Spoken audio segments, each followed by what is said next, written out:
الو، مساء الخير، مساء الشعر الطويل. يا هالسجة يوميا قاصة الشعر مطولة الشعر، قاصة الشعر مطولة الشعر. البارحة ركبت الشعر عند علوقة، فتدرون بي أني يعني كل تركيب شعري عند علاء، يعني يعرف طريقة التركيب مالتي وشون يسوي لي إياها بطريقة حلوة ومريحة. فصار سنين أركب عنده، لا سنة ولا سنتين.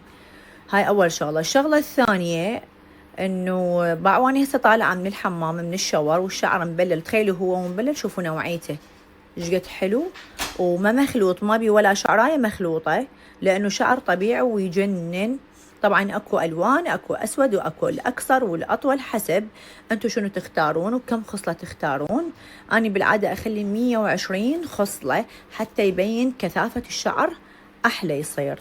فيقولوا لي نعيمة شوفوا، قلت اشوف لكم اياه، والشعر لا مشسور ولا شي، هاي طبيعته مبلل.